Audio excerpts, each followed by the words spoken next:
Hello everyone and welcome back to Don't Be Bored. Today I'm interviewing another designer, this time the designer of Enlightened, which is a climbing card game with the twist that it doesn't have any trumps.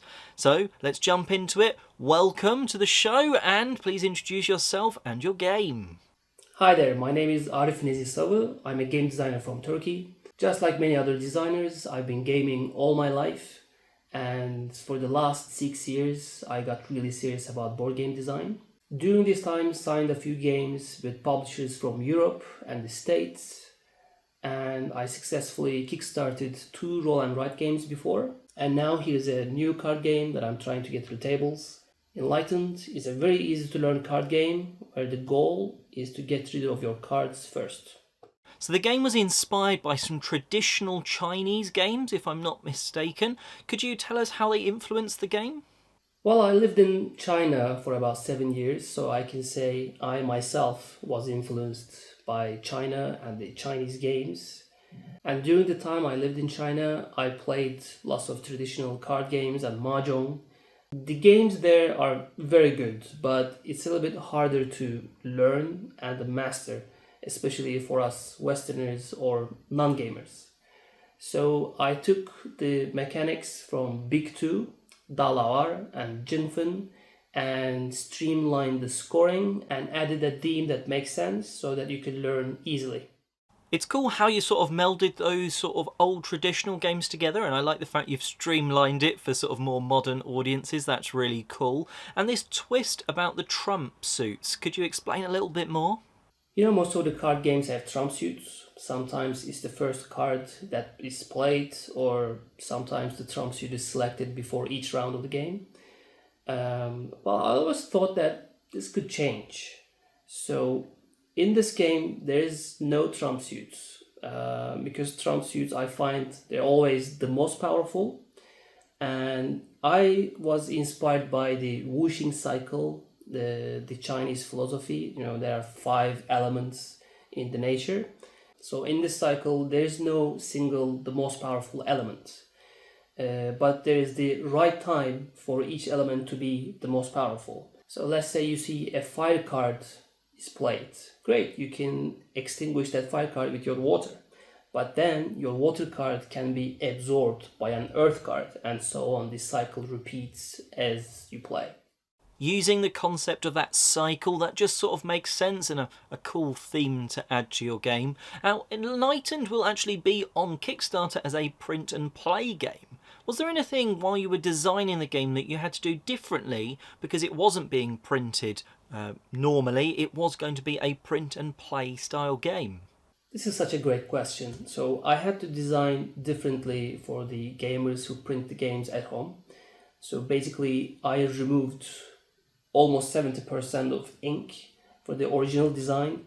So let's say like this is the original design that I made. It's fully colored in front and full black on the back side. But then this is the final design. So I removed the colors in the middle. It's beige rather than it's black, and also the front and back alignments. So the first I tried a seamless pattern, so you won't have any problems printing in front if you cut based on the fronts.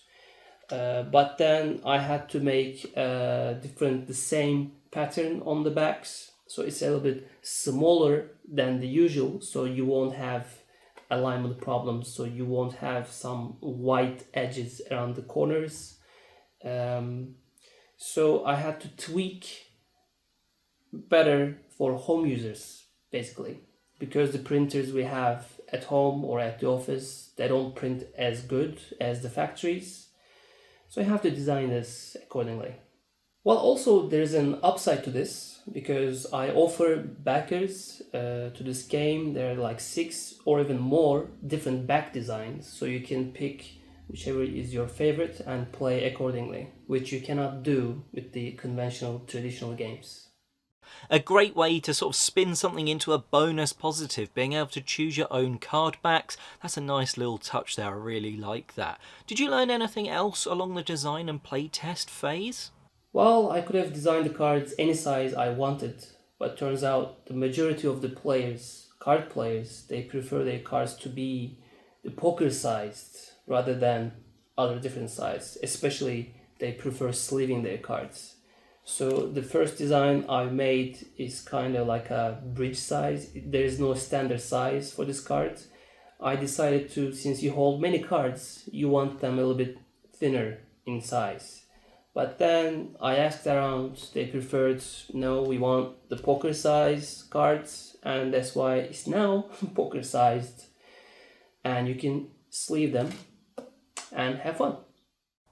Clearly everyone just likes standard playing cards. Everyone's used to it, I suppose. Now, where can people go to find out a little bit more about the game? You can find details about Enlightened on Board Game Geek. It has an entry already, and you can find more about me and the things I do at Instagram, Keepers of Fun. Say, Keepers of Fun. Links there will be in the description box downstairs. Now, before you go, a fun little bonus one. What game has the best component? The best component. This is a tough question because there are many games with great components in it, and I have all these games behind me, but there is one game that I find it quite funny that let me show you. It's Pass the Pigs. It's actually dice as pigs. And it's really cute, and I think eventually, I don't know, some designers, other designers or me, you can build a bigger game around this idea. So you just roll pigs and you score them. Really great component. Like the component itself is the game itself also. Really nice. An awesomely unique pick there, a game I've not played or heard of before, so I always like it when that happens. And that wraps up today's interview. Thank you very much to Nezih for coming on and answering these questions, and like I said, the links will be in the description box downstairs so you can go and find out more about Enlightened. And well, until next time, I hope you climb up that ladder in the card game and have a great day gaming.